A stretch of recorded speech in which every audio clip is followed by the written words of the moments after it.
Hi everyone, welcome to Triton Gaming Expo 2021. We're so glad that you guys are here with us today. We have a panel with our Riot Game alumni. But before we start, a quick shout out to Twitch student. If you guys are interested in getting some Twitch bits, please do exclamation point Twitch student to enter the giveaway for some Twitch bits. All right, so once again, thank you very much to all of our alumni here with us today for our panel. But let's start off with some introductions. So first of all, hi, my name is Angus. I am your interviewer for today. I'm a fourth year undergraduate linguistics student from Marshall College. My pronouns are she, her. And now let's go around and introduce ourselves with our names, pronouns, and let's start with the year that you said that you graduated from UCSD. I'll go first. My name is JT Vandenbree. My pronouns are he, him. I am a Muir College alumni, 2009. Hi everyone, I am welcome currently to the Triton Gaming Expo. Operations and Championships lead for the RSAA, the Rights Classic Association of America, and I'm also an esports manager on the college team. And I've been at Riot for 9 years. Hi everyone, my name is Vina, preferred pronouns she, her. I graduated from UCSC in 2016. Graduated with a degree in biology. I am currently a university recruiter on the university programs team at Riot, and I've been here for a little over 4 years now. And I'm currently playing a lot of Valorant and Black Desert Online, so hit me up if you need a guild, but I am really excited to be here. I guess that just leaves me. Hey everyone, I'm Zach. Pronouns are he, him. I graduated from UCSD in 2017, so I guess I'm the youngest alum on the panel. And then, so I've also been at Riot for about 3.5, 4 years, because I was an intern and then went straight to Riot full-time after that, after I graduated. Current position is LCS player development. So I work with the pros for LCS, which is pretty fun. And that includes, everything from LCS Academy down to amateur. And my favorite video game of all time is Witcher 3, but I'm a huge multi-gamer and I love indie games. So I like playing all the games. I forgot to say my favorite game. That's important. Dance Dance Revolution. Awesome, thank you guys so much, and we're really excited to have you here. All right, so just to break the ice with our very first question is because you guys are from Riot Games, which is super exciting. A lot of us here play games from Riot. So, what made you decide to join Riot Games? As an undergraduate, did you know that you wanted to work there? And so, how did you get your feet into the gaming industry? And why do you even stay?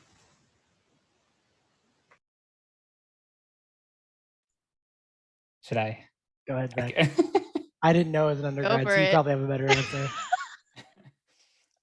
Cool. So for my first 3 years, I had no intentions to ever work in the video game industry. Got the internship at Riot Games between my third and fourth year.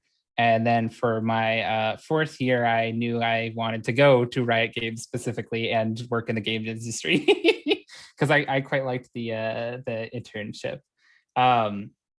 But in terms of like how I got into it, I mean, it was honestly just through Triton Gaming. Like I just was an officer of several of the clubs because I just liked video games a ton, specifically the Hearthstone and Overwatch club. I got to help start the Overwatch club, which was super fun.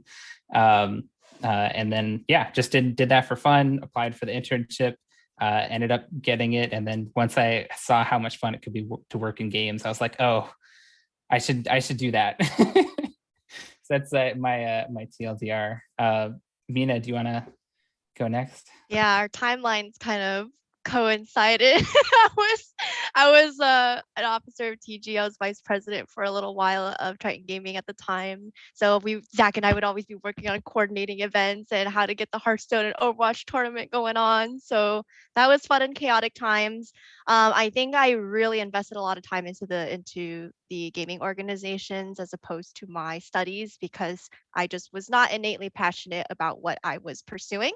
And that discovery really only happened once I started just naturally prioritizing my times towards club activities as opposed to my academics.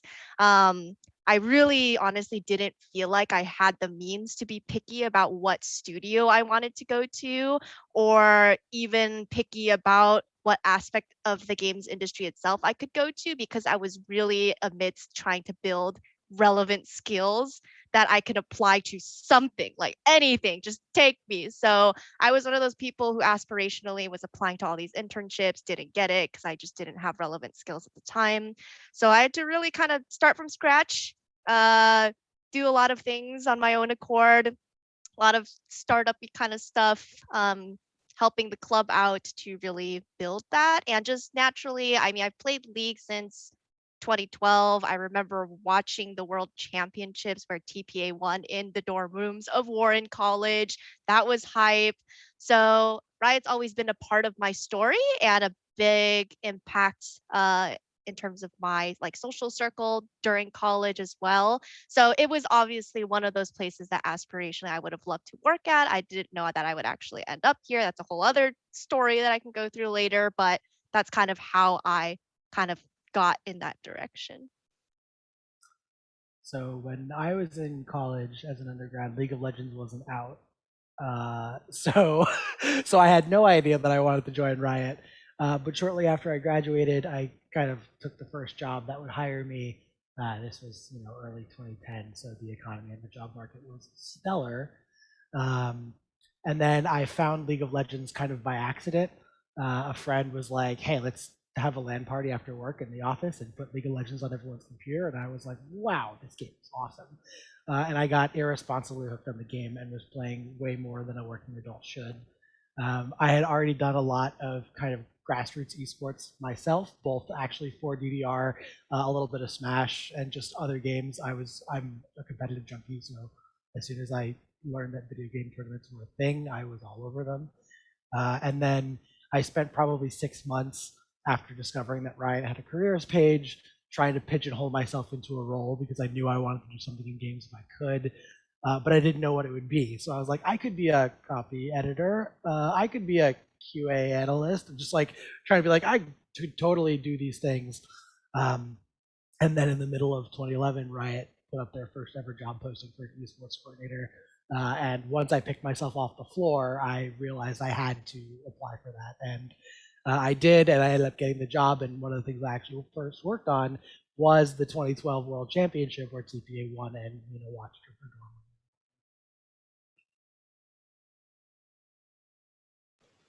Awesome. Wow, that's kind of crazy how all of your guys' paths somehow relate and coincide with one another. Um, and it sounds like you guys had very interesting ways of coming through Riot, even if you didn't know you were going to come there at first. But it seems really exciting that you guys love your job and that, you know, it's really inspiring to the rest of us who are aiming to work in the gaming industry. And so, to help, inspire us a little more, a couple of questions for you guys is what is the most exciting thing that you've worked on at Riot? And what are the best and maybe also some of the worst or most disappointing parts of your job? Worlds.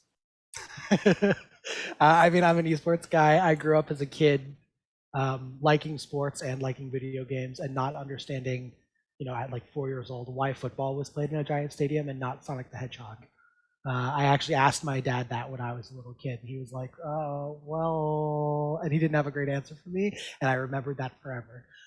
So being able to go to places like, back in the day, the Galen Center or LA Live, going to Staples Center, going to the Bird's Nest in Shanghai, going to all these huge stadiums and putting on a video game event, an esports event, has always been like literally childhood goals for me. So being able to walk out on the stage and seeing a huge audience, the first time I went to Madison Square Garden, I grew up in New York mostly. When I first walked on stage to start the tech check for the day, the first thing I did was call my parents and just be like, "Hey, guess what? I'm standing on stage at Madison Square Garden. Love you, bye." I have to go back to work now.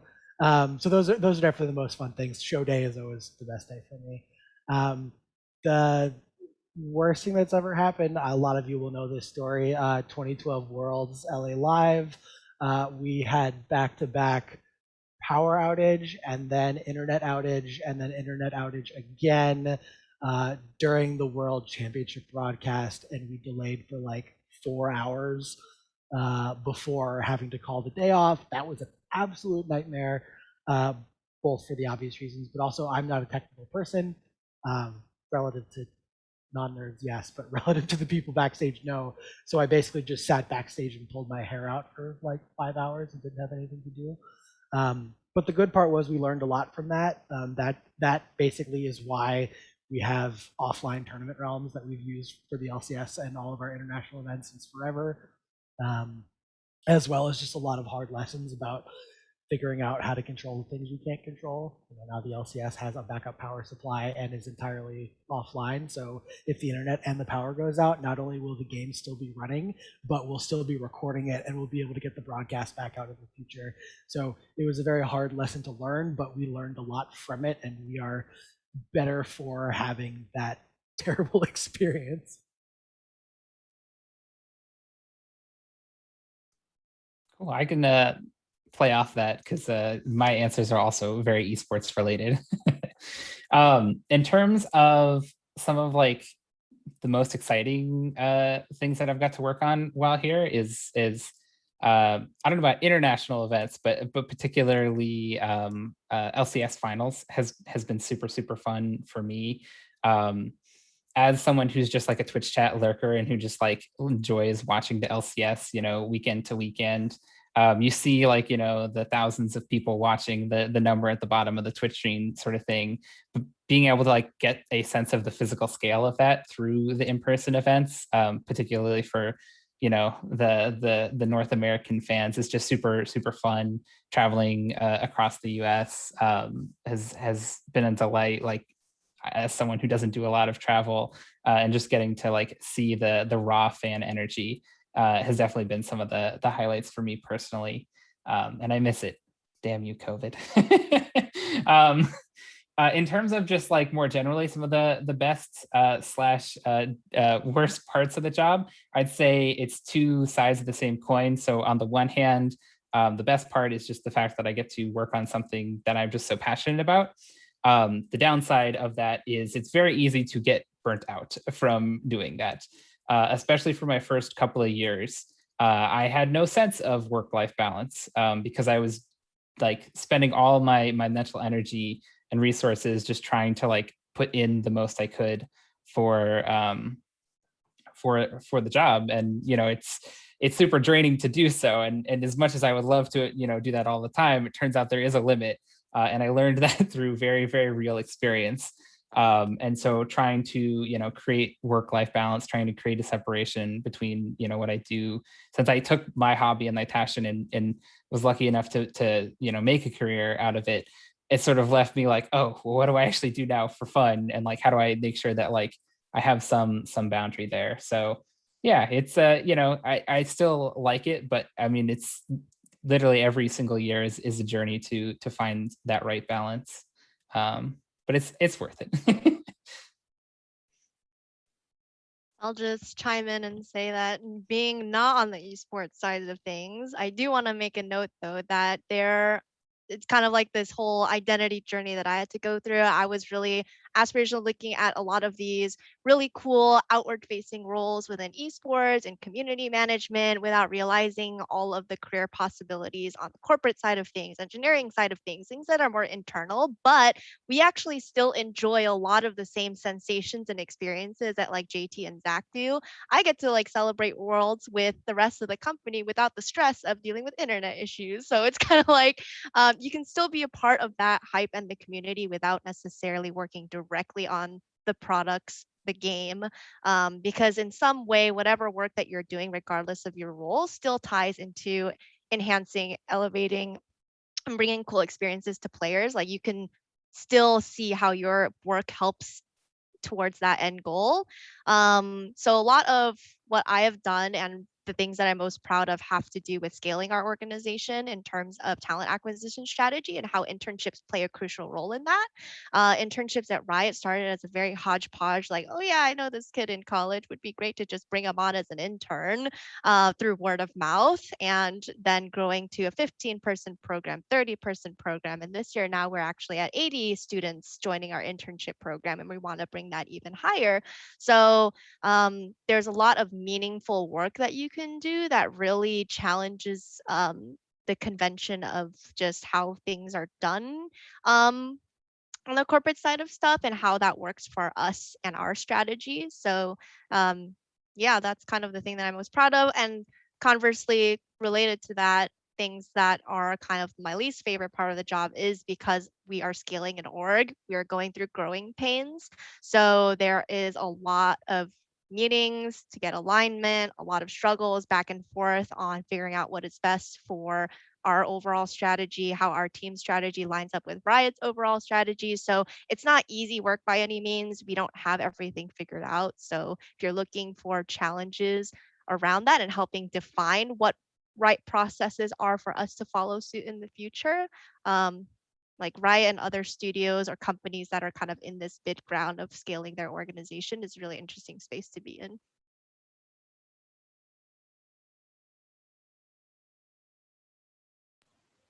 Thank you guys so much for your guys' experiences. We definitely learned a lot from what you guys have told us. Just like for me personally, it's kind of mind blowing to imagine you guys being on stage and like really being involved in the production of these streams that we get to watch and cheer on our favorite teams. Especially because I was in middle school in 2012, so it's kind of a mind blowing thing to think about. Um, but also, just thank you so much for everything that you guys do and all the hard work that you guys put into when you guys are at your jobs to make the best experience for the rest of us. Okay, so to move on, our next theme for our questions are the past, present, and future of gaming. So, a question that a lot of us are interested in hearing is what do you think is the most interesting trend for 2021? For me, I think it's the move towards digital events in the mainstream and just kind of crossing over mainstream entertainment into games. You see this, Fortnite does this incredibly well with like they did the Travis Scott concert, and that was one of the first big like kind of truly mainstream gaming crossovers where a super popular recording artist was like, I'm gonna have a concert in a video game. And I remember, even as someone that is checks all those boxes, was like, really, how is that even gonna work? And it turned out that it was amazing, and like it was hugely well attended, and that sort of got kind of the entertainment industry's attention, that like there are things that the video game industry can offer that isn't just sponsored skins or just like do a video game thing but slap someone else's name on it. I think given that we've all sort of been stuck inside for the last year plus now, and a lot of companies had to figure out how do we keep operating digitally, a lot of organizations have realized that there's a ton of opportunity to do really cool digital events. I think there's no world in which live events don't come back in force, kind of as soon as things are safe, hopefully. But I think this was kind of a learning experience for very large blue chip brands, for the music industry in particular, saying like, hey, we can do stuff here and like cross over these audiences because gamers like music too, and like musicians like video games too, and that's going to create more opportunities for crossovers and kind of more mainstream experiences happening in video games.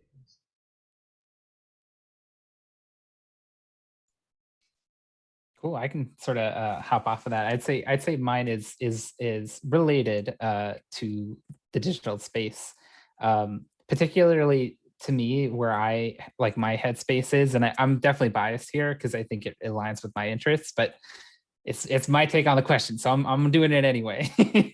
I'm really curious to see how like influencers and corporations, like where that line is in terms of like new age marketing or just like creating cool collaboration opportunities. Like I'm someone that grew up on content creators. I grew up on YouTube, grew up on Twitch.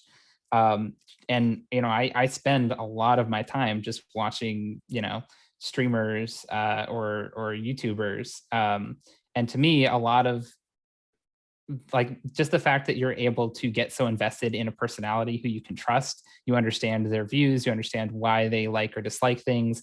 And then from the company perspective, being like, okay, cool. Like, how does that interact with that dynamic in a genuine way? Like, I think when it's done well, it can be like, a huge opportunity that like everyone loves.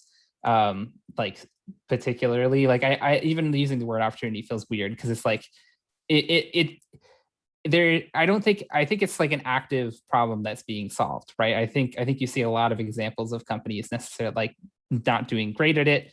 But like if you look at companies like I'll just pick out 100 Thieves, for example, from the LCS space, right? Like they have two different levels that I think are really interesting. One is they're utilizing their influencers as the faces of the company in many ways through like the signings and through their content. And it makes the org feel much more personable. And at the other level, they also have Nadeshot, who was like front and center at the startup of their organization. And I think if you look like, LCS is what I'm familiar with. If you look at a lot of the orgs that are more popular, a lot of them have like super recognizable owners, for example.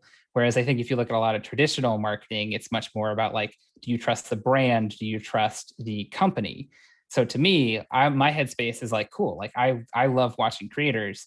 I trust them much more than like brands, which I feel, a little bit more faceless. So for me, it's like, cool, what does the future of that sort of collaboration look like? And what does, how do you translate sort of, how do you get influencers excited about things and so that their fans are excited about it, and how does that feel like super genuine? Because I think it's really sticky. I think it's very easy to not make it feel genuine.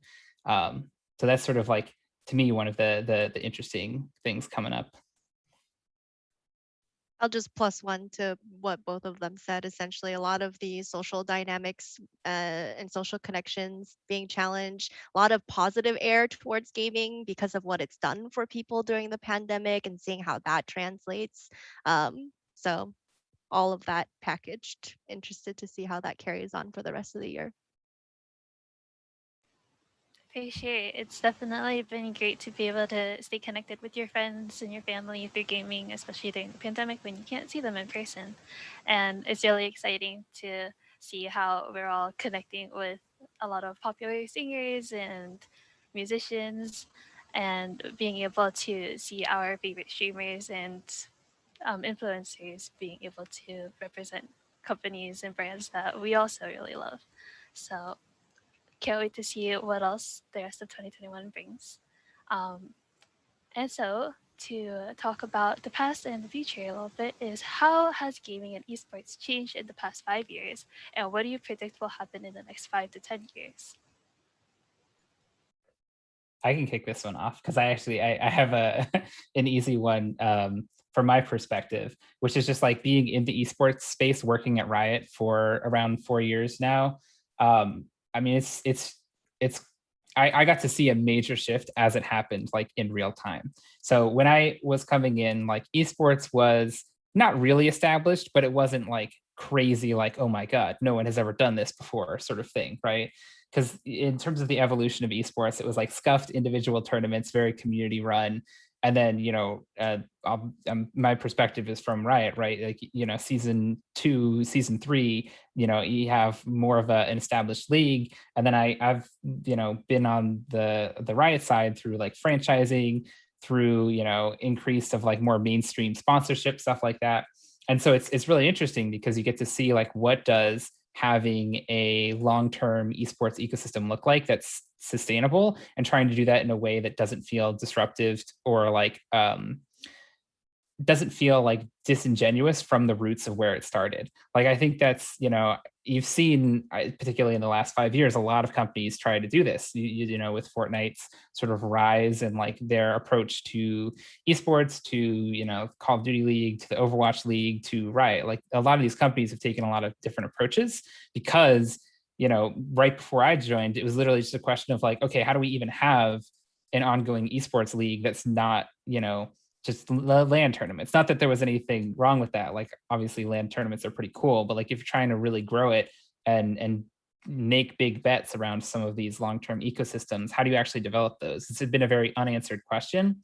And I think we're seeing sort of like where some of those answers can lead to in terms of, where those different leagues are ended up and the decisions that they made to get there.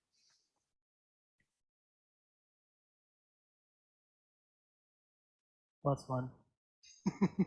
Plus one as well. Awesome. Thank you. That was really exciting to think about, actually, that our, gaming used to start so small. Like how Triton Gaming, we always say we started as a group of friends, and how we've grown into this great, amazing, huge organization, able to bring gaming and community to all of our friends at UCSD. And so, hopefully gaming continues to grow and become more, you know, fundamental to like entertainment, and that everyone will be able to think of gaming as something very natural and very common, just like regular sports too. So that's really exciting to think about. Now we're going to move on to our next section, which is patches and reworks. So our next question is about, what do you think is the biggest challenge in the industry at the moment?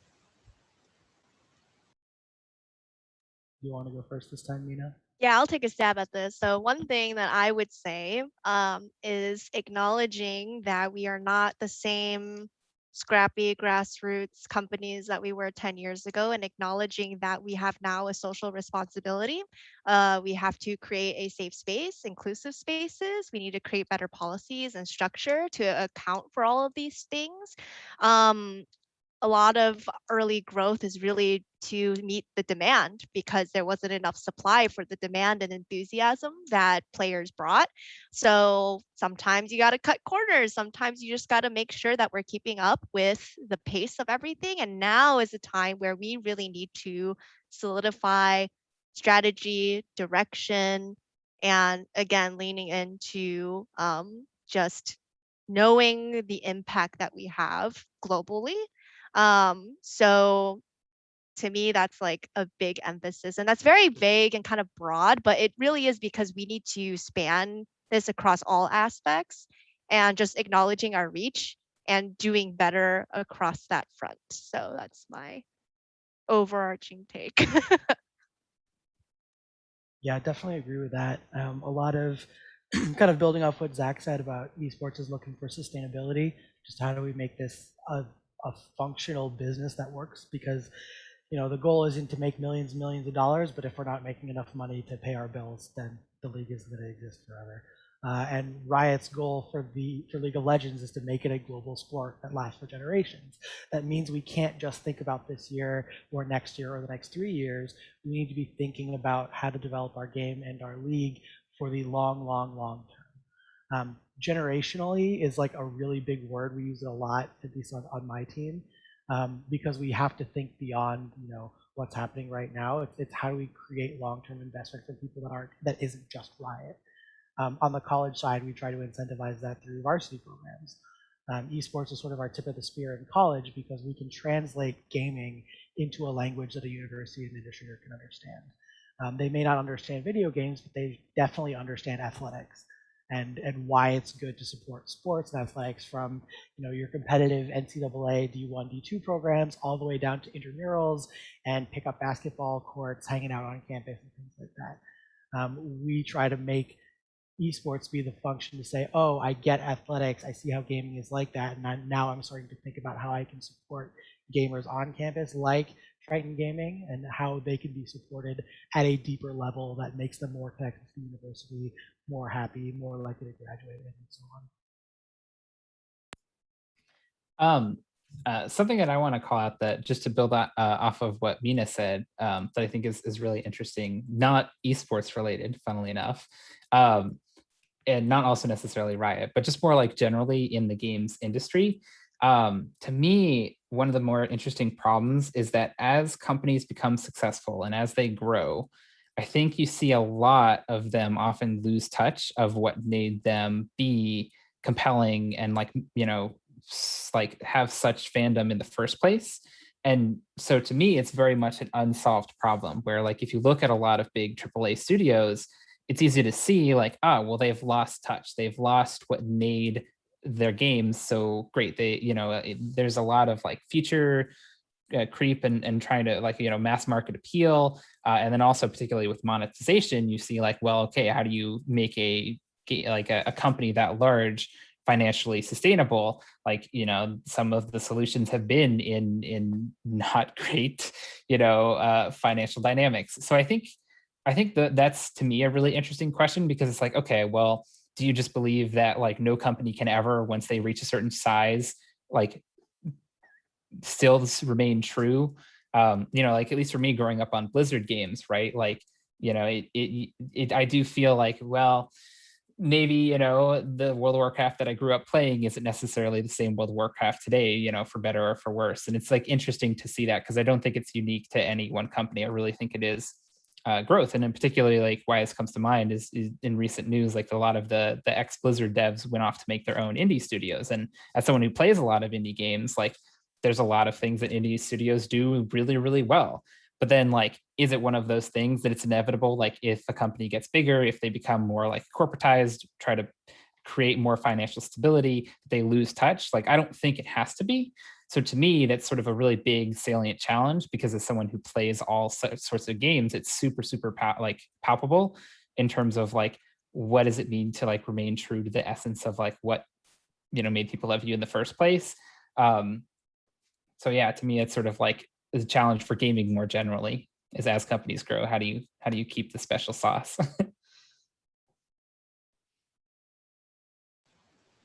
All right, thank you guys so much for your insights. This is a lot of good brain juice that I'm thinking about here.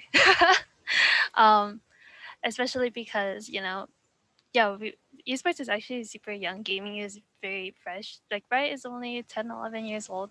And so how do we make sure that it lasts for many more years to come? Um, I really hope that it does. I hope that like even as I grow older, I'll still have this gaming space that I can always return to. My kids in the future, my grandkids will always still be able to have access to gaming and love it as much as I do.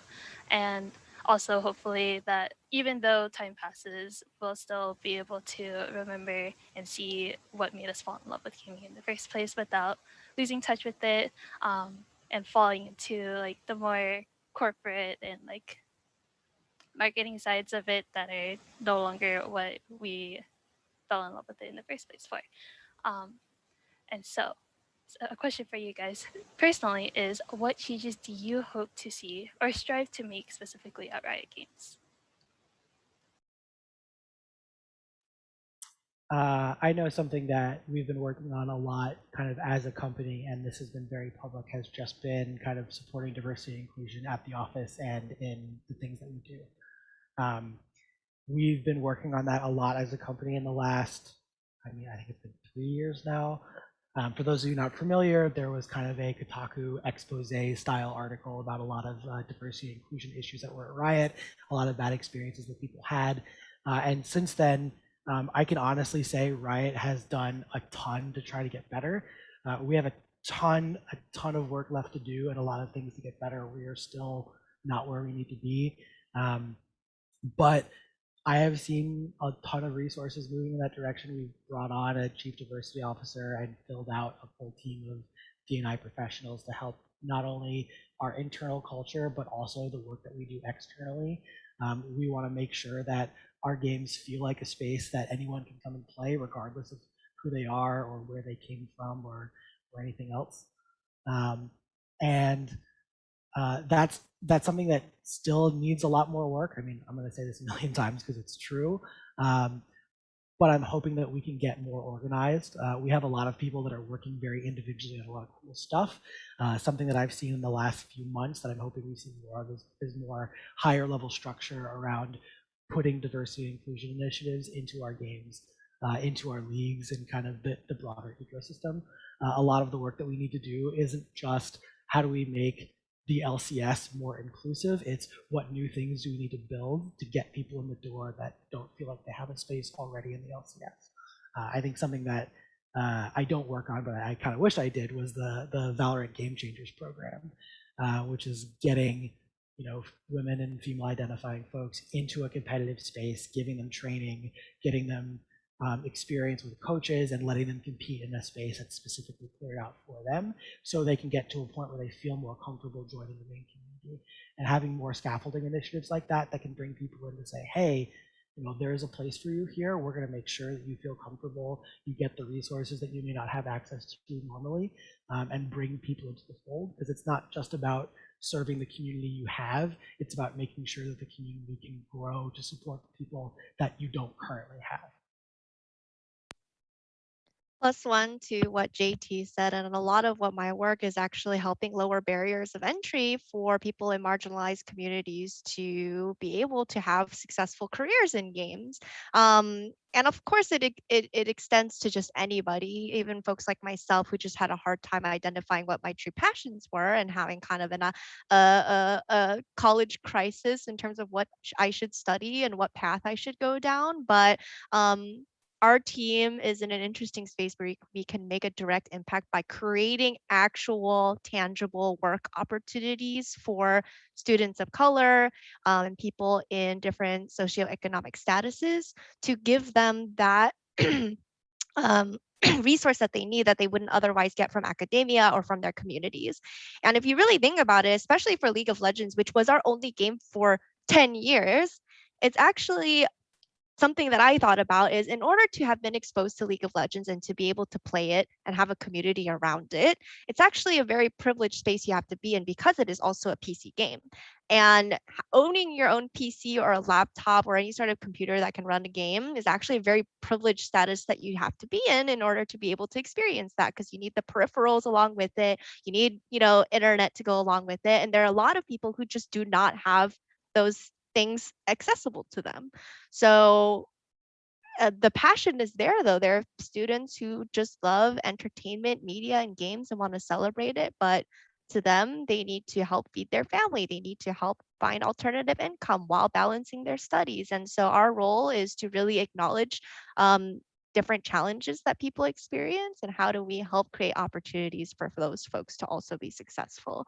So I think that's something that we're really kind of digging deep into. We're partnering directly with our products like Valorant to host students into, giving them mentorship programs and things like that. So that's something that we hope to continue doing, and kind of being an industry leader in that space.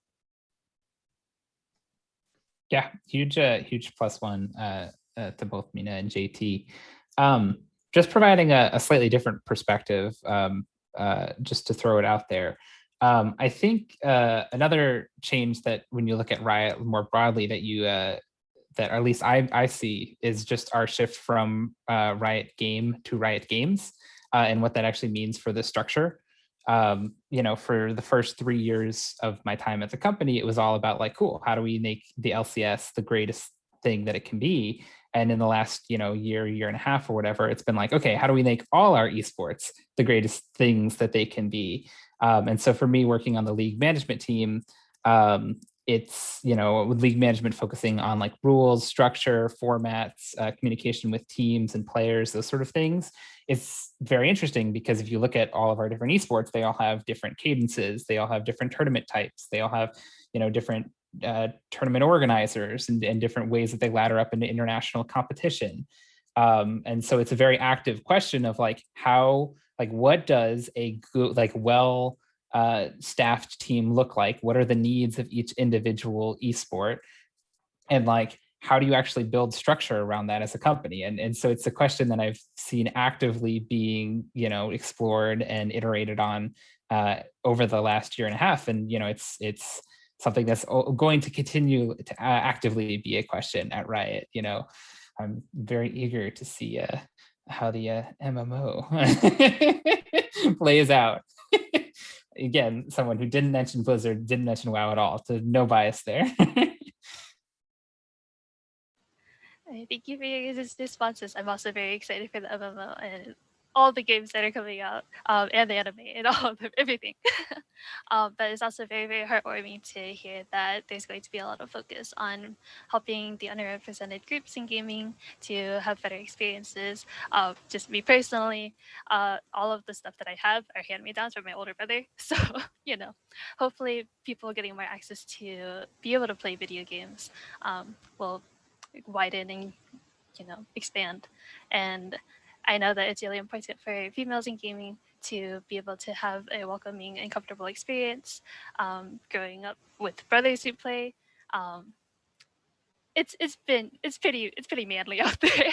So I'm excited for a more female environment. So yes, I'm really excited for all of this. So thank you very much for sharing. Okay, now a question for you guys to give some advice and wisdom after your many years of experience at Riot to us undergraduates at UCSD. What do you think made you stand out when you were applying for jobs in the gaming industry, and what advice would you have for others who want to set off in a similar direction as you? I can take this one first, rather. Cool. So for me, this is like a question that I think is probably the most passionate question that I have feelings towards in every career panel that I've done, because I had no idea what like the answer was when I applied, and even like when I got in. But I was so confused that I asked a bunch of questions after the fact once I got in, like, wait a minute, how did I do this, guys? And so for me, like, I would love to pass along the things that I learned, which is literally just do stuff in gaming, like as much as you can. And like, it doesn't matter how irrelevant it is. But like basically is if you love gaming or you love esports, just like work on a bunch of stuff, even if it's like quote unquote like insignificant. So like for me, I just loved video games, had no intentions of working in the gaming industry because I didn't really understand what that meant or like what jobs existed. So for me, I got involved with Triton Gaming just as a regular officer. I was super, super introverted and shy. So like I basically didn't talk to anyone. Kevin basically forced me to become an officer at some point, which I'm forever grateful because it meant that, I ended up getting into my job as a result of, the chain of events. But I started out as an officer, enjoyed it, wanted to get more involved. So I ended up co-heading the Hearthstone Club and then really enjoyed that as well. So I ended up, being the lead for the Overwatch Club as well. And these were not strategic decisions to getting a job in gaming. It was literally just like, I'm doing this for fun. But like after the fact, I was like, hey, how did I actually get that internship again? They're like, oh, well, look at all of these things that you did very intentionally that set you apart from everyone else who says they're passionate about esports, right? And that sounds like I think that's the most obvious layer of it, but I think there's a more subtler layer, which is like, even if it's just a personal passion project, that's like not a formal club or something, that also definitely counts, whether that's running a website, doing a blog, or just doing something like super random. Like, so for me, the example that I would want to use here, because I got comments on this when I was applying, when like it literally was just for fun, is I was a psych major, social psychology, interested in video games. And so I wanted to find opportunities to cross those over for no reason, literally just for fun.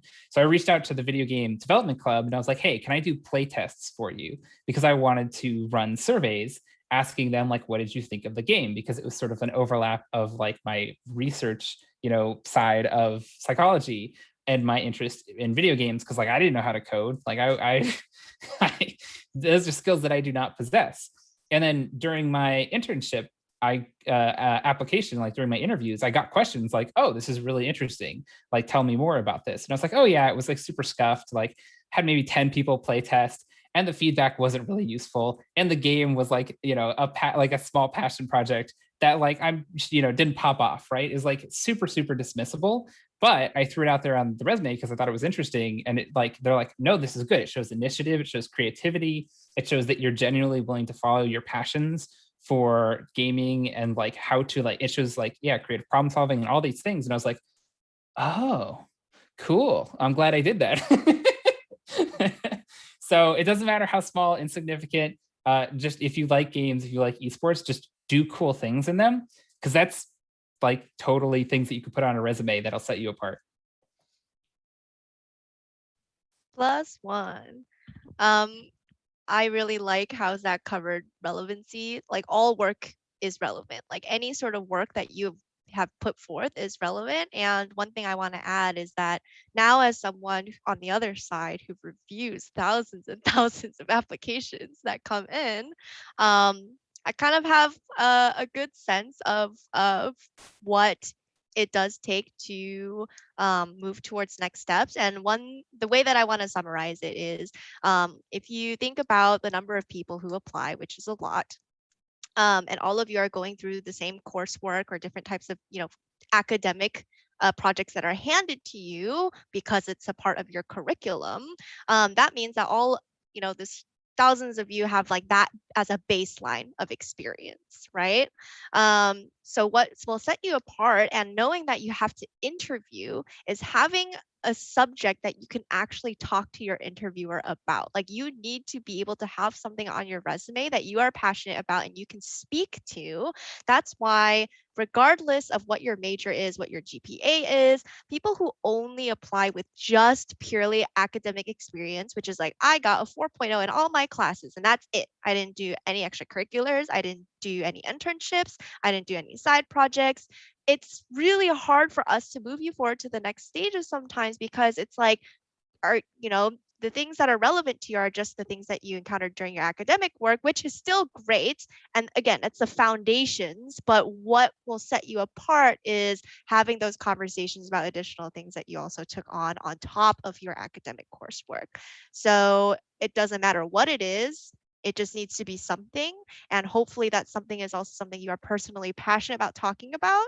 So it's not something that, you refer back to as a painful experience by any means. So I think that's just kind of like the cookie cutter best way, simplest way to put it. So yeah. Yeah, huge +1. Pretty much that's basically what I tell people first and foremost, is that like professional experience is not your only experience. Um, the difference between someone who says they're passionate and someone who is passionate is doing the work, having something to point to say, I did a thing, and like, yes, it was scuffed, and yes, it was by myself, or I just made a WordPress site and threw something together. Like that doesn't matter. If you're interviewing for an entry-level role or an internship, like we know that you're coming out of college and you don't have a lot of time for experience. Like we know that college takes a lot of time and you're probably not working full time. Some people do, but that's not the expectation. So like chase those passion projects, find things to do that, and like feel comfortable putting those things on your resume that you're proud of or that you're excited about, even if you don't think it's super relevant, because getting fired up in the interview and saying, oh, I did this for these reasons and here's what I learned, like that formula of like, I'm passionate about X, so I did Y and I learned Z, like that's how you prove that the stuff on your resume is legit and not just fluff.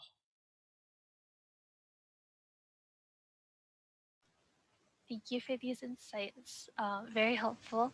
Um, and it's good to know that, everything that you do, as long as you love it, will come in handy someday and will be appreciated and acknowledged in some way, some form, as long as you put your all into it. So I hope that everyone out here is trying their best and doing what they love and giving it their all. All right. So our next question is: how many job applications did you submit before you landed your current job? Was the process ever discouraging, and if so, how did you manage that? A million and yes. So I mentioned earlier I graduated in 2009, and then my family moved, and I kind of had some life events that got in the way of me applying for jobs right off the bat. So I ended up living with my parents for like, I want to say 8 or 9 months after graduating, just applying for jobs, playing Modern Warfare 2, and trying not to feel totally terrible about myself because no one wanted to hire me. I definitely hit the like shotgun stage of anything that seemed reasonable. I like clicked apply on the job board and threw out my standard resume and a super basic cover letter, because I was just stuck, and I didn't really know what I wanted to do, and I didn't really know what skills I had.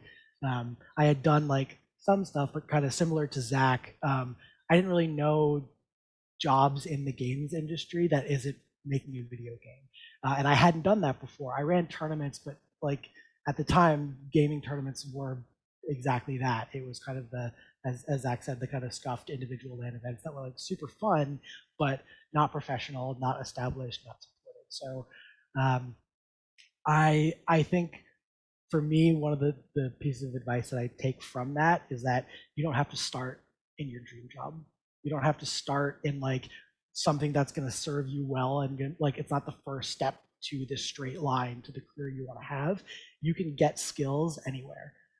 I was working at a web design company. I did QA and SEO at this like super tiny web development company in San Diego for 2 years.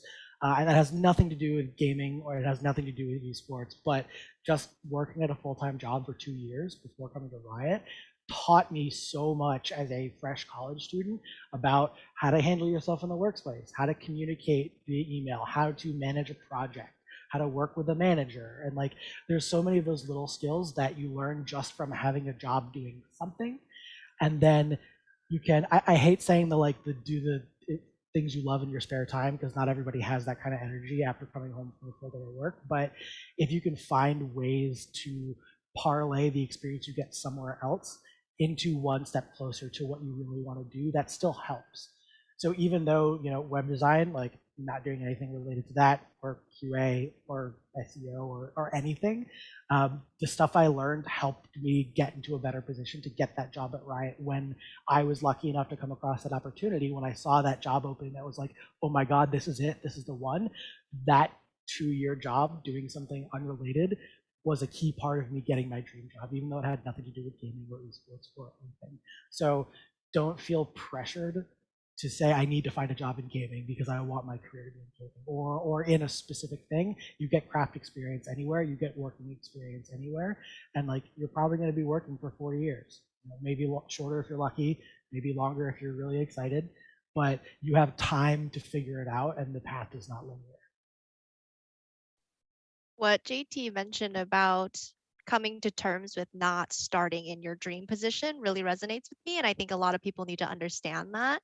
I graduated from UCSC in 2016, but I didn't start working full time until 2017. So it was like a year of trying to figure my shit out. And a lot of that time was actually spent doing a lot of contract opportunities, networking. So I actually only applied to like naively applied to only a handful of jobs at like the big studios that like everyone wants to work at, got rejected. And I was like, oh, I'm hopeless. So I call it quits on applying to any more jobs after that.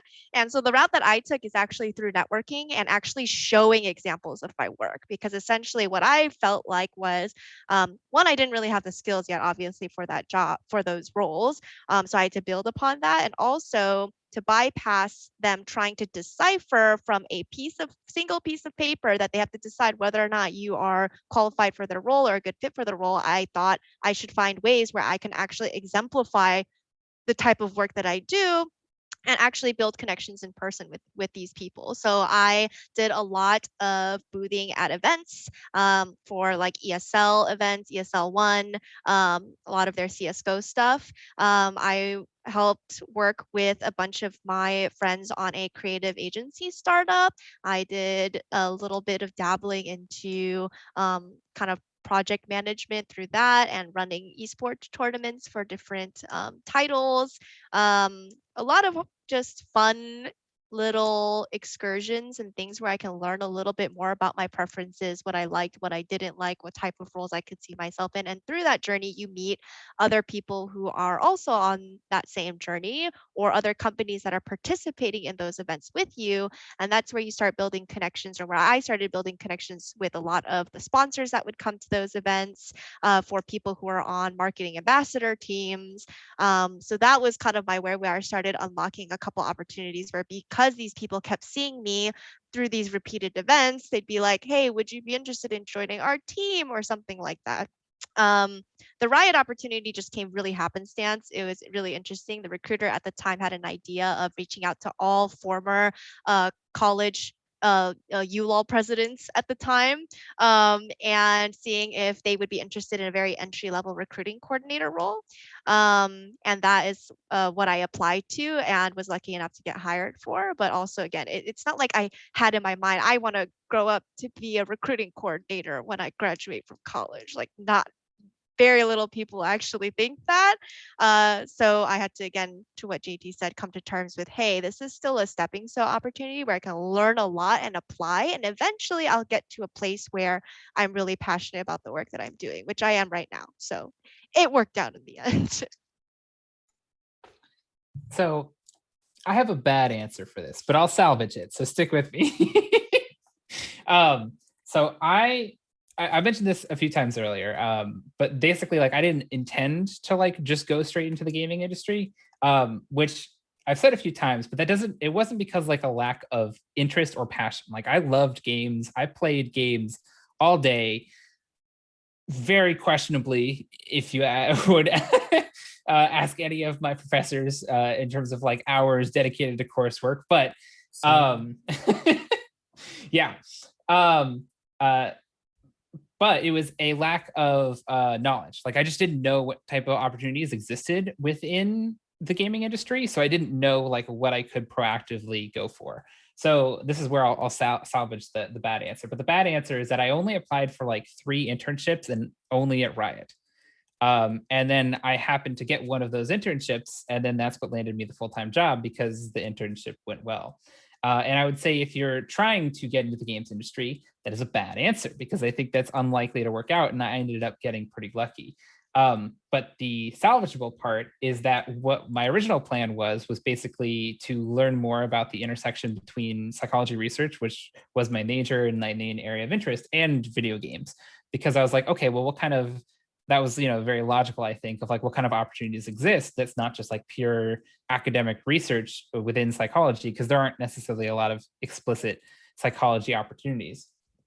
And so what I ended up doing was like doing a bunch of informational interviews, doing a bunch of research online, watching a bunch of GDC panels from game devs. And I learned about like, various gaming disciplines and fields where that had an intersection around like UI, UX design, play testing, doing games user research specifically. And I even ended up volunteering at a games user research conference where I could like learn more and network, because I was like, oh, okay, well, maybe this is the logical conclusion of what I want to do for a living. Like, maybe this is an opportunity that I can try to get into gaming in a way that makes sense.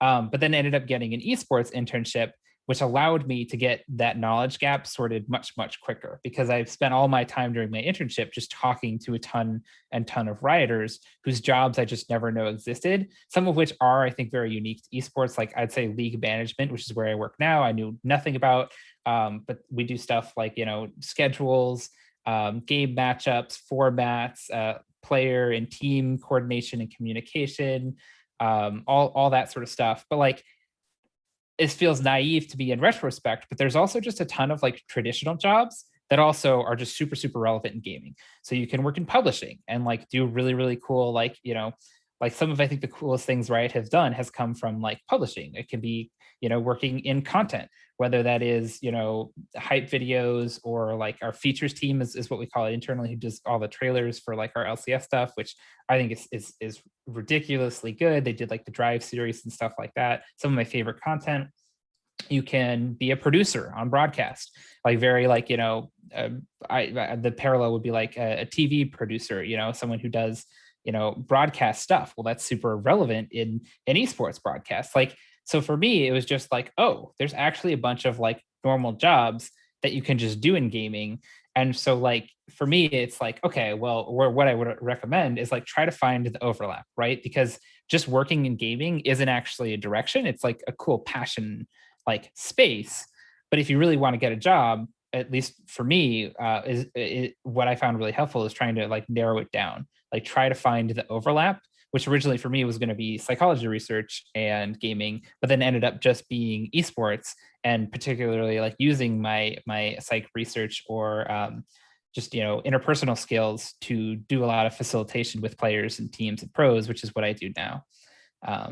Yeah, so informational interviews are great. It definitely look people up, hit them up, and be like, "Hey, tell me about your job," because that's what I did during my internship, and it was the single most important thing I could have done to really, figure out what I wanted to do. Okay, thank you guys very much. Um, there's a lot of things to think about as I'm about to graduate too. So it's kind of comforting to know that it's okay if I don't know where I'm going yet, and if I try and I fail, then it's not the world's not ending, and that I should just keep trying. So everyone else out there in the same boat as me, or anyone who's worried about what they're planning to do after they graduate. It's nice to know that our alumni also, don't always get in on the first try. Um, and also that if you are passionate about what you're doing and you don't know if it's gonna fit into esports, there's always a way for you to link the two together. So thank you guys for that.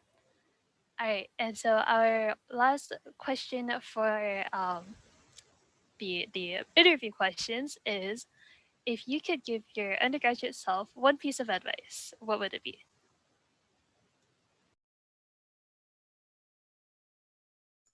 I have a pretty simple answer that I could just throw out there. um, be more social and confident. Nothing to do with like esports or gaming necessarily, but it's related. So for me, I was, and still am to a certain degree, a hardcore introvert. If left to my own devices, I'll just play games on my own. A lot of times, single player. I'll just like watch YouTube, watch Twitch. Very like individual activities.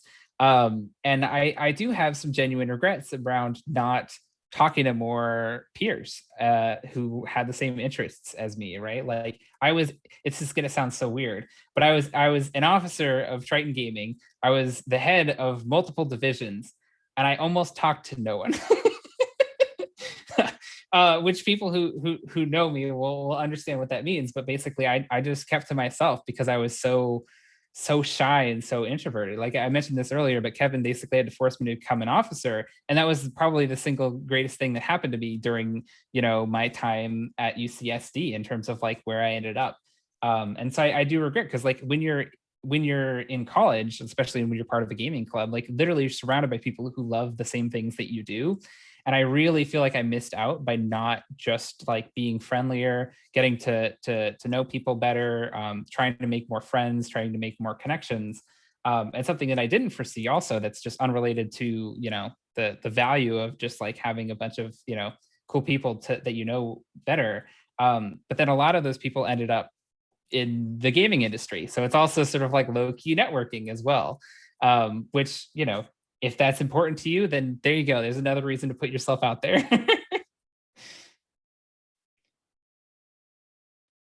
I think for me it would be to not sell yourself and your peers short. I know I definitely thought a lot of the things that I was doing was fun, and they were things that I cared about, but they were dumb or stupid, or like no one else would really care, or this wouldn't contribute in the future.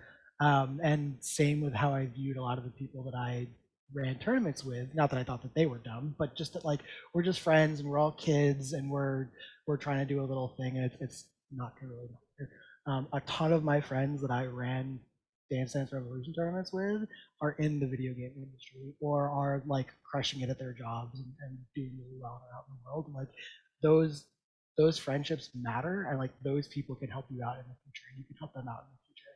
So like a lot of times when people say networking, you think of this very sterile, awkward, I'm going to a career fair and I'm putting on a suit and tie and I'm trying to like convince random strangers to like look at my resume. And that's definitely part of it. That's an important thing to do. But networking is also keeping in touch with your friends and following them as they go through their careers and they find themselves in cool spaces and you may be able to learn from them, or you may be able to help them out. And we kind of touched on this before, but like don't sell your passion project short. If you are doing something because you really care about it, like you're putting in effort. Two, you're focusing on learning and getting better. Like three, you're creating real skills that will help you at some point. Even if it's not related, like even at my first job as a web development company, organizing tournaments didn't help me, but getting good at using Excel did. So the fact that I knew my way around a spreadsheet and I could manage data at a rudimental level and I could kind of do that quickly and efficiently, one of the things I brought to the table right off the bat was I was like, hey, I can use Google Docs to help clean up our process and make this easier. And I learned how to do that by doing club events at school and running video game tournaments. So like you can learn way more skills than just like running a tournament. Like you're learning how to communicate and how to deal with people. You're probably learning how to delegate. You're probably learning how to market. There's a lot of like side benefits you get from doing stuff. Give yourself credit for that. And when you apply for those jobs that need that, you can say, hey, I do know how to use Excel, or I do know how to do publishing work because I've done these things. And it may not be professional or it may not be shiny, you may not have gotten paid for it, but you still did it. And if you were passionate about it, you probably did a reasonably good job. So don't sell yourself short. I would say do your soul searching earlier, and really answer questions, which I really wish that schools would teach this thing. Like I have a big gripes with our US education system. And this is kind of leading into one of those things where we don't teach things on an individualistic level. And there is a lack of actually teaching how to identify what matters to you in a long-term career. So things that I would have liked to answer myself earlier are around what do you actually value in life? Then how can you find those things in a workplace that supports those life values? Is it family, community, efficiency, money? Like what is it that truly drives you? What are you passionate about? What are your likes, your dislikes? Leaning in harder into things that piqued my interest in my early years in college, diversifying the types of experience that I can get so I can learn those things about myself. Like just take care of your soul searching early. It's never too late. I did that after I graduated.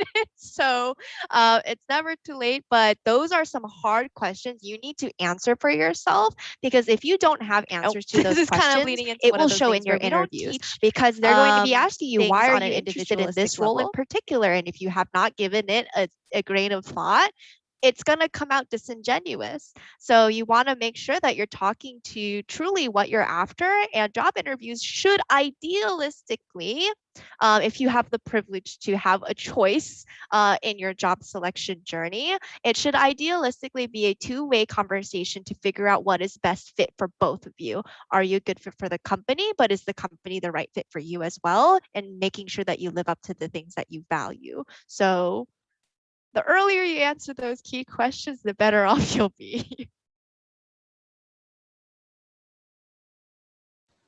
All right, thank you guys so much for these personal experiences that you've been able to share with us as undergraduates.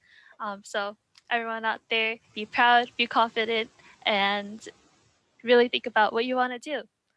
Um, all right, so now we're going to move on to the Q&A session where a lot of our watchers have been asking questions in the chat for you guys. So for the rest of the time that we have, let's see how many we can get through. The first one is, where do you see yourself in 5 years? Stella at Riot, same department? I want to stay here as long as I can to see this MMO thing through. That's my goal. But honestly, like, I like the add-on to the question about same department, because honestly, who knows? I really appreciate how Riot is very open, and also like you're still learning things here. You're not just doing the job that you're here to assigned to do. You have resources available to you to continue your soul searching journey, because not everyone's first job is the job that they are truly passionate about, that they want to stay in for the rest of their lives. So there are things that I'm considering, like, do I want to work closer to the product sphere, or do I want to stay more on the talent acquisition side? Do I want to grow into a managerial role, or do I want to stay as an individual contributor? So these are all questions that I'm like kneeling upon right now, since I've been in my current role for around like 3 years. So these are just things that I'm trying to deal with and identify with. So it never ends. The journey never ends. You're never going to like it's just one step in the journey. Like the hardest part is definitely getting a role after you graduate. After that, it does get a little bit easier, but you're still always asking these questions about like, do I feel good in my role right now? Am I getting what I need out of it? Is there something more that I aspirationally want to pursue? So hopefully that's still at Riot, because I'm still having a lot of fun in the role right now. I feel like I'm learning a lot here. There's a lot of interesting things on the horizon. So yeah, that's kind of my current view on that.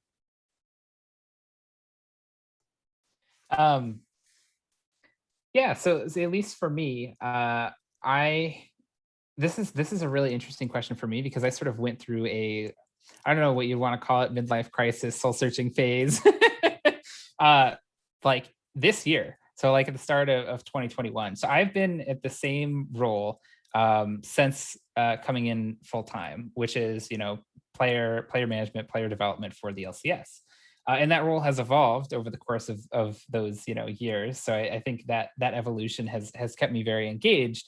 But in the back of my mind, there's always been a question of like, okay, but you love video games, right? You're not technically on a game development team. Like, do you want to be a game designer? Because I'm, as a hobby, I'm very interested in game design. I, consume a lot of game design type, content. I love listening to GDC talks, talking about the philosophy of design and design strategies. So for me, it was sort of like, well, I'm happy where I am now, so I'm just not gonna like put any effort into answering that question.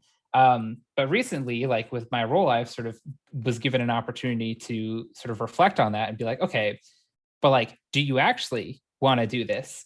And so I spent like several months talking with game designers on some of the different, Riot Games teams and asking them like, what is it like to do your job? What are the skills that you need?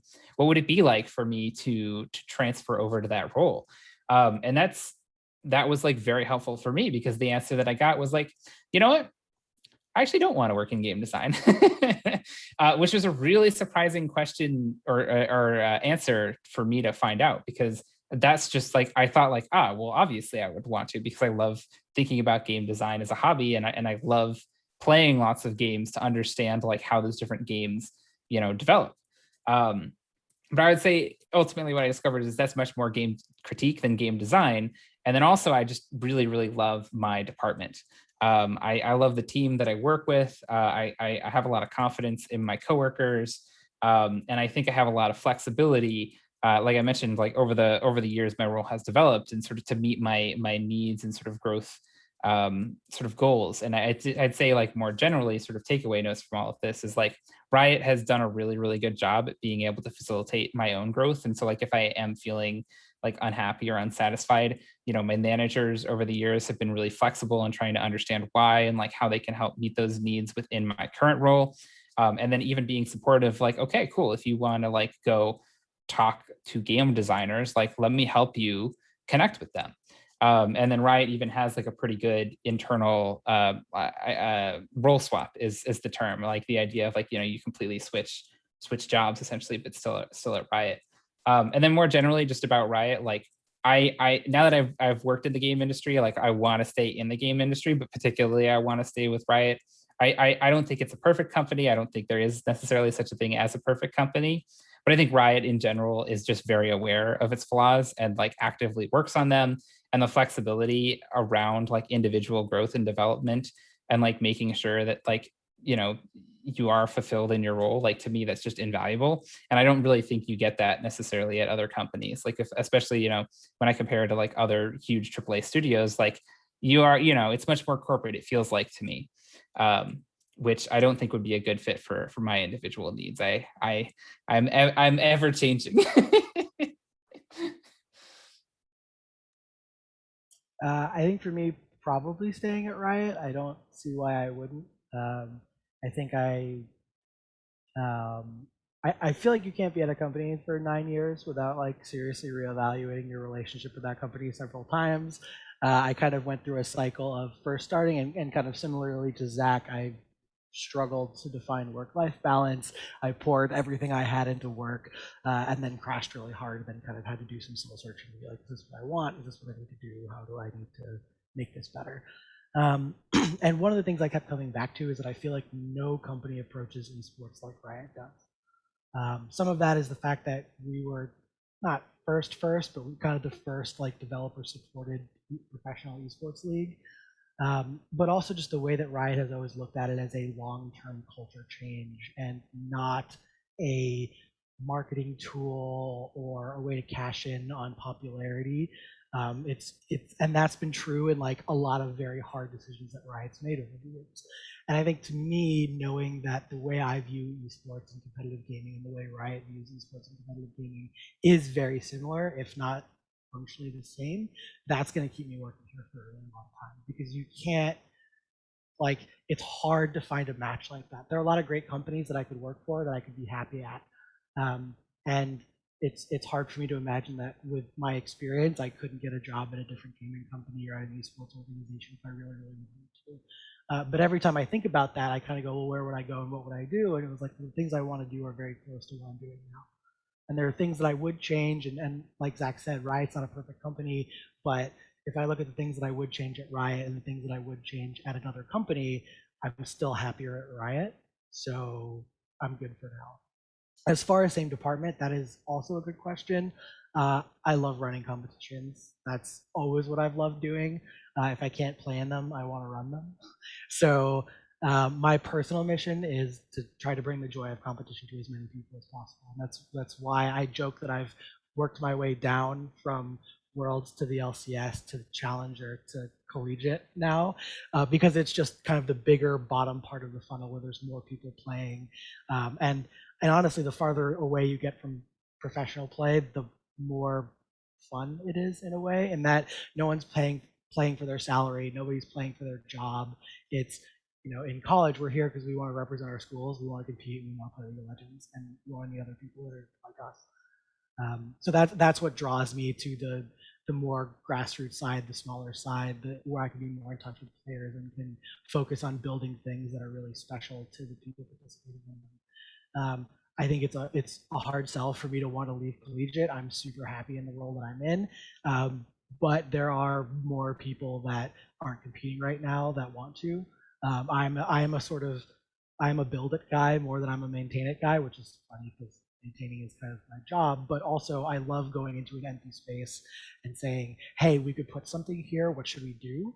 And kind of going from that 0 to 50%. So like that's probably going to draw me away from college at some point, maybe in 5 years, maybe later, maybe sooner, who knows? But for at least for the short term, probably for like 3 years plus, I don't see myself going anywhere. All right. So, for all of us first through fourth years out here, we'll see you guys at Riot sometime soon. If you guys are sticking around. All right. We have time for one last question. So, oh man, these are all good questions. I'm down to rapid fire, by the way, if that's an option. I know we can probably get through some of these questions quickly. Okay. All right then. Rapid fire. Who's your main in League? Jen. Fortune. Aphelios. Wow. Okay. ADCs. It's a hard knock life. What is your most played game excluding League? Dance Dance Revolution. World of Warcraft. Black Desert Online or Valorant? Okay. What do you like to do outside of work? Play games. Play games, sleep, and eat. Play games, play sports, watch sports, eat. Anime is pretty cool too. Oh yeah. Gamers at heart. All right. Did you ever want to be a pro player? Sure, but it's hard. It'd be cool, but not possible. All the games I might have been able to be pro at are like DDR, so I've always wanted to, but there's never really been an opportunity. And I tried to make a run in like season 1 when I was hooked on League, and as it turns out, it's hard. My highest run was high plat. I had no shot. Me neither. All right. What's your favorite team? I cannot answer that. Cannot say. They're Red alert, all red great. alert. They're all my favorites, Like as are all picking a pro favorite players. child, I, They're all I great. technically could answer this question, but I spent 5, 6 years working on LCS League operations, so I've trained myself out of any answer that is, and I'm just here to watch some good League of Legends. It's all about the fans. You know, it doesn't matter who wins as long as everyone has fun. All right. Okay. Well, that's all the questions that we have. Oh, one more. Okay, one more question. Do you guys have any deets for future games? Anything you can spill? they exist. They're gonna be dope. Oh, we have future games though, that's for sure. Darn. Okay. I guess we don't get anything out We of passed this. the test. Woo! C Darn. Corporate comes. I'm good. I'm not a leaker. This is on Twitch, so you are being watched. All right. Well, then I guess that's all that we have for you, and our time is up here. So let's wrap up. Thank you guys so much once again for coming out to do this panel with us at TGX. Oh, what any last words that you guys have for your fellow UCSD undergraduates who are looking up to you and here to support and cheer you guys on too? For me, I guess what I would just throw out there is like I mentioned this earlier, but like informational interviews are huge. So like if you are trying to figure out what you want to do in life, whether that's in esports gaming or just whatever, for me it was just huge to just be like, all right, time to hit up LinkedIn and just like search people. You know, I wasn't active on Twitter originally, but I'm super active on Twitter now. Like just hit up people whose jobs sound interesting. If you are browsing through you know, various career websites, try to figure out who does those jobs for the company and just be like, hey, I'd love to learn more about like what you do. And along those lines, if anyone has any questions for me or just, you know, wants to reach out, I am at Riot Looply on Twitter. That is the best place to reach me. If anyone wants help. I would say it's okay if you don't know what direction you're going at right now, as long as you're doing something, you're headed in the right way. Everyone gets to their final destination at different paces. I went through many existential crises during my college years. Again, I graduated with a bio degree and I didn't have a full-time job lined up. It took me a while to really get my footing down. So don't feel like you are less than. If you are in that circumstance, things do work out as long as you take pragmatic steps forward and kind of take time to yourself to strategize what little things you can accomplish at a time. And to add on to like Zach's tip there, I also highly recommend like once you know garnered some experience and you have a direction that you want to go, practice behavioral based interviewing. You might have heard like STAR method, very similar to that, but I think it is a learned skill to be able to talk about your experiences uh, during an interview well.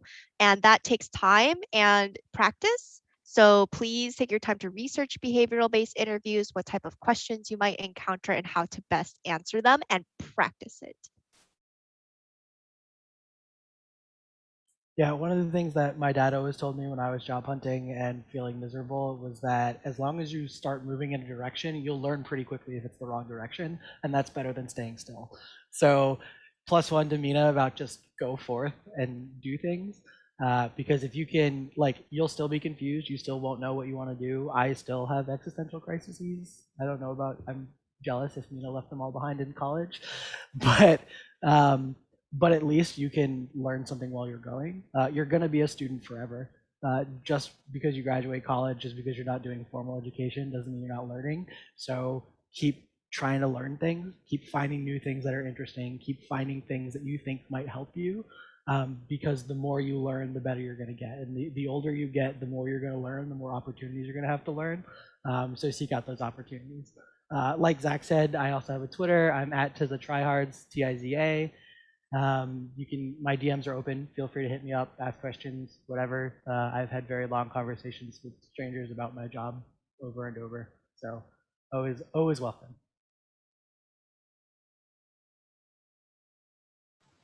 All right. Thank you guys so much for your time once again.